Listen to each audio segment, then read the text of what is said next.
अस्सलाम वालेकुम। उम्मीद है बच्चों आप सब खैरियत से होंगे और अच्छे से आप चीज़ों को समझ रहे होंगे और बहुत सारी चीज़ें उम्मीद है कि आपको क्लियर भी हो रही होंगी। आज हम अपने फैराडे लॉ और मोशनल ईएमएफ के बाद आने वाला जो सबसे बड़ा प्रॉब्लम और जो कंफ्यूजन उन टॉपिक्स में रह जाती है उसमें बात करने वाले हैं। जैसे कि आपको याद होगा कि हमने अपने लास्ट टॉपिक्स में एक बात अपने फॉर्मूला के अंदर एक्सप्रेस की थी, that was in terms of negative sign. तो जब हमने फेरेडेस लॉ पे बात की थी तो उसके फॉर्मूला में नेगेटिव साइन आया था, फिर हमने मोशनल ईएमएफ का फॉर्मूला डिराइव किया था तो उसमें नेगेटिव साइन आया था। तो मैंने आपसे कहा था कि नेगेटिव साइन पे हम किसी नेक्स्ट लेक्चर में बात करेंगे, तो आज हम उसी नेगेटिव साइन पे बात करने वाले हैं। और नेगेटिव साइन के बारे में जो लॉ बात करता है, that law is known as the Lenz's law.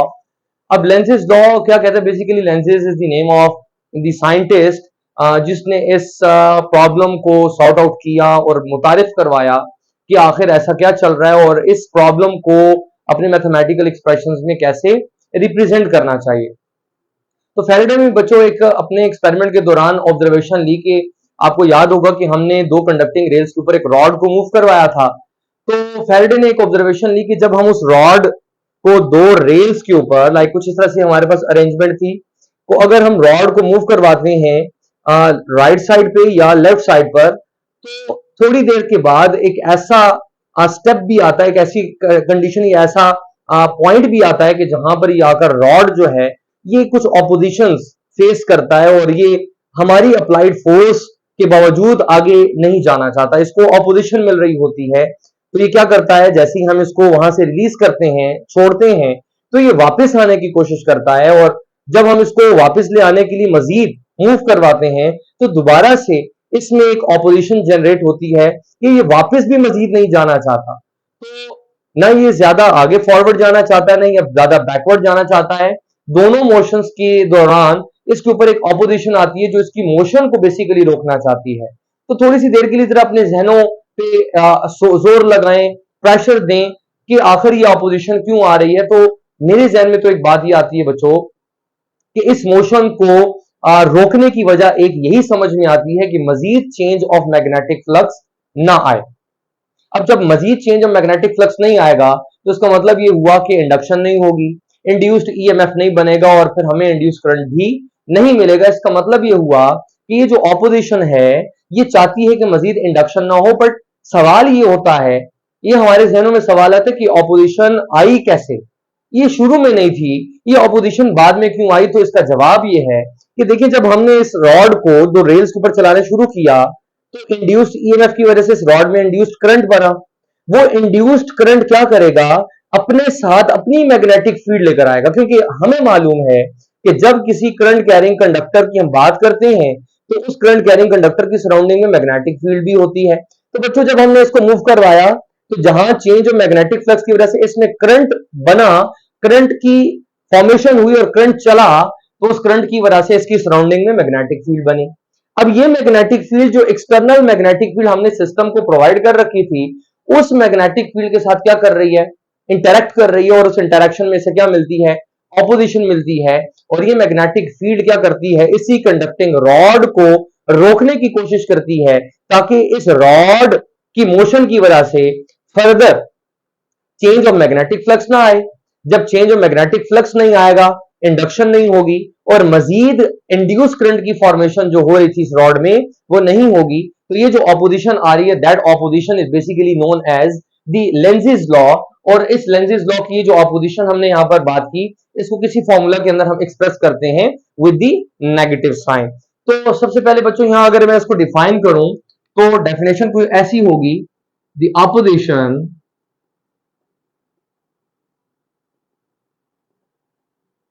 given by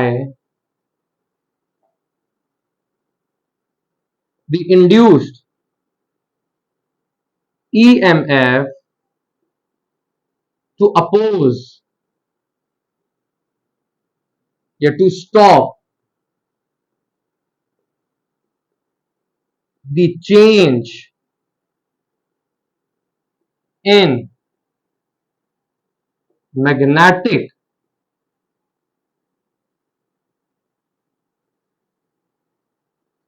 flux that causes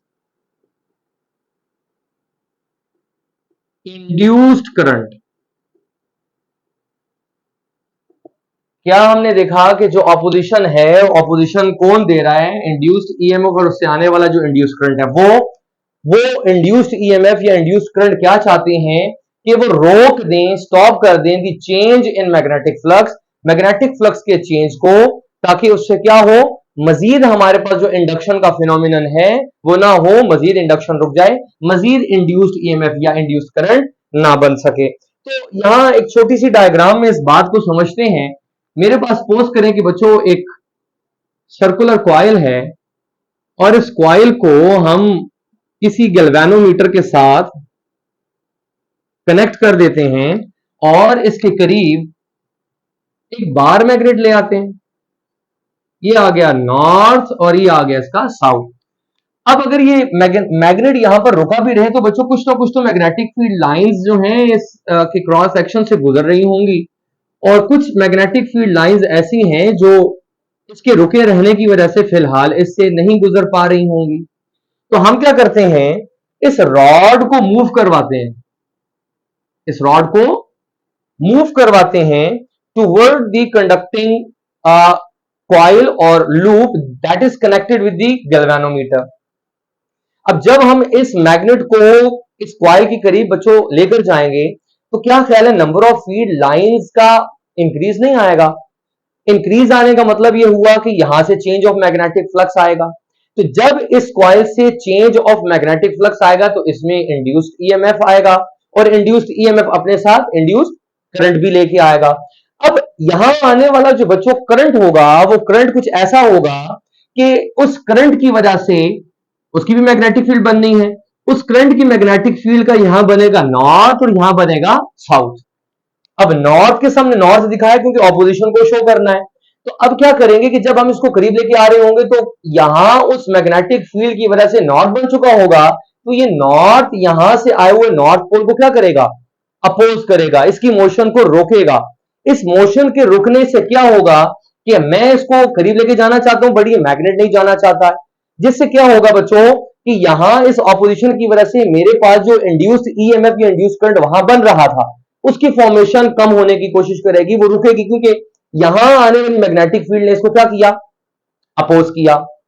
अब ये जो ऑपोजिशन आई है बच्चों, यहां ये जो ऑपोजिशन है, ये ऑपोजिशन भी हम फॉर्मूला में एक्सप्रेस करते हैं विद नेगेटिव साइन, और इसी ऑपोजिशन को हम नाम दे देते हैं कि इस बात को समझाने वाला और कहने वाला जो लॉ है दैट इज द लेंज़ेस लॉ, कि जब हम इसको करीब लेके आने की कोशिश करते हैं तो यहां आए हुए इंड्यूस करंट की वजह से जो मैग्नेटिक फील्ड बनती है वो इस मैग्नेट की मोशन को क्या करती है, अपोज करती है। नॉर्थ नॉर्थ एक दूसरे की मोशन को क्या कर रहे हैं, अपोज कर रहे हैं। सो हमने देखा कि यहां पर ऑपोजिशन आ गई, रुकावट आ गई। चलिए इसको वापस ले जाने की कोशिश करते हैं। हम क्या कर लेते हैं कि उसी कॉइल को दोबारा से यहां शो करते हैं और उस बार मैग्नेट को कि जिसको हम करीब लेकर आ रहे थे अब उसको हम इससे दूर ले जाने की कोशिश करते हैं और कुछ मैग्नेटिक फील्ड लाइंस गुजरते हुए दिखा देते हैं और कुछ मैग्नेटिक फील्ड लाइंस जो हैं वो पहले की तरह बाहर दिखाते हैं। और इस बार हम इसको ले जाना चाहते हैं वापस, क्योंकि हमने देखा कि करीब ले आने में हमें कुछ ऑपोजिशंस फेस करना पड़ रही हैं और उन ऑपोजिशंस की वजह से जो इंडक्शन है वो हिंडर हो रही है। तो चलें हम इसको वापस ले जाने की कोशिश करते हैं। अब हम इसको वापस लेके जा रहे हैं, तो जब हम बच्चों इसको वापस ले जाएंगे, वापस मूव करवाएंगे, तो क्या मैग्नेटिक फील्ड लाइन जो इससे गुजर रही हैं क्या वो इस लूप एरिया से बाहर नहीं निकल जाएंगी? तो क्या ख्याल है यहां पर दोबारा से चेंज ऑफ मैग्नेटिक फ्लक्स नहीं आएगा? यस।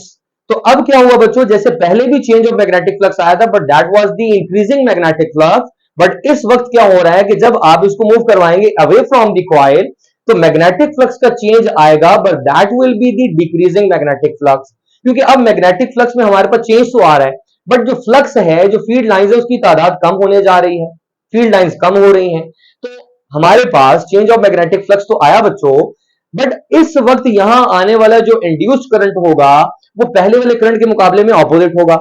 उसकी पहली रीजन तो आपको ये बताऊं कि ये पहले फॉरवर्ड जा रहा था, टूवर्ड जा रहा था, तो यहां आने वाला करंट यहां से इसलिए ऑपोजिट होगा क्योंकि अब मैग्नेट मूविंग अवे है या बैकवर्ड है, तो दोनों मोशंस अपोजिट हैं, तो आने वाला करंट भी क्या होगा, अपोजिट।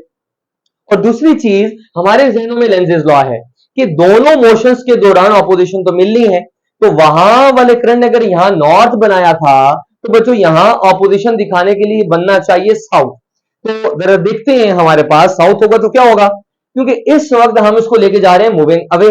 तो अब मूविंग अवे ये कॉइल ले जाने नहीं देगी, क्योंकि इसमें आया हुआ इंड्यूस्ड करंट जो है वो इसको रोकने की कोशिश करेगा कि मत दूर जाओ। तो यहां बनेगा साउथ और यहां आएगा नॉर्थ। अब ये क्या कर रहा है, इसको दूर जाने से रोक रहा है। मैग्नेट दूर जाना चाहता है, बट यहां से इंड्यूस करंट की मैग्नेटिक फील्ड उसकी मोशन को अपोज कर रही है after creating the south pole. ये जो साउथ पोल है उस नॉर्थ को अट्रैक्ट कर रहा है और उसकी मोशन को क्या कर रहा है, अपोज कर रहा है। तो हमने देखा एक बार फिर से बच्चों, हमें ऑपोजिशन मिल गई। तो ये जो ऑपोजिशन आपको दिखाई दी है, that opposition is also expressed by a negative sign and that is also known as the Lenz's law. यहां पर भी जो नेगेटिव साइन है उसका जो सिग्निफिकेंस है एग्जैक्टली वही है जो ऊपर वाले केस में आपको दिखाई दिया। तो मैं इस बात को कंक्लूड कर सकता हूं कि मोशन जैसी भी हो, मूविंग टुवर्ड हो, मूविंग अवे हो, हमेशा आने वाला इंड्यूस्ड करंट ये चाहता है कि फर्दर इंडक्शन ना हो, further change of magnetic flux ना हो। तो इस ऑपोजिशन में जो हमने यहां पर देखा कि वो मोशन को अपोज कर रहा था, रुकावट ला रहा था, उस ऑपोजिशन को मैथमेटिकली हम एक्सप्रेस करेंगे नेगेटिव साइन से, प्रैक्टिकली तो हम उसकी मोशन को फील करेंगे, फेस करेंगे, और इस लॉ को हम नाम देंगे लेंजेस लॉ। बट यहां एक इंपॉर्टेंट चीज बच्चों और भी है कि मैं देखता हूं कि मैं जितनी एनर्जी देकर इसको करीब लेकर आया, उस एनर्जी से करंट बना और एनर्जी जनरेट हुई।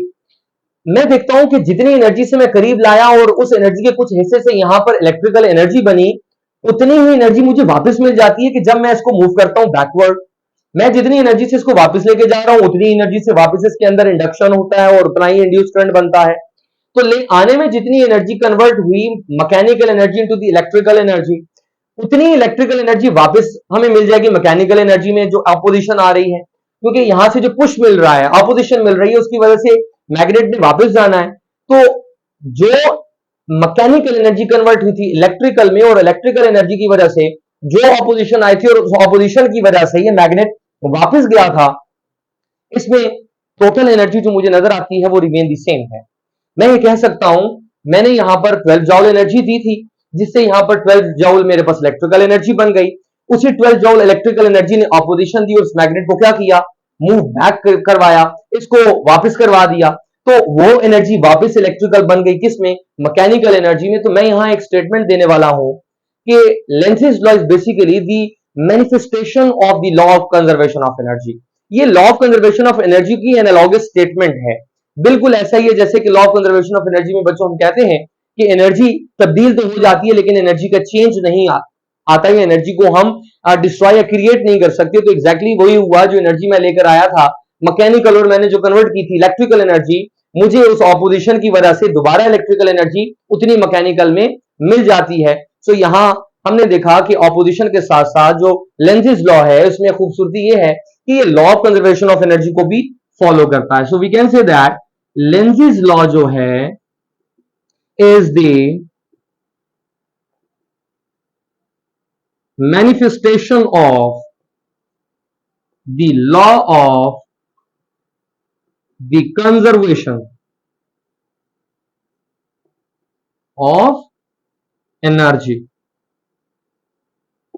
उम्मीद है बच्चों कि आपको ये बात समझ में आ गई होगी। एज सच ये इतना कॉम्प्लिकेटेड तो नहीं है, लेकिन बाज़ औक़ात बच्चे इसको थोड़ा सा ज्यादा सोच कर या डिफरेंट वे में सोच कर अपने आप को कंफ्यूज करते हैं और टॉपिक कॉम्प्लिकेटेड हो जाता है। बट उम्मीद है कि आपको ये जो कही हुई बातें हैं समझ में आ गई होंगी और इंशाल्लाह इन बातों को सामने रखते हुए आप अपने इस टॉपिक को क्लियर कर लेंगे और इसमें मजीद कोई कंफ्यूजन नहीं रहेगी।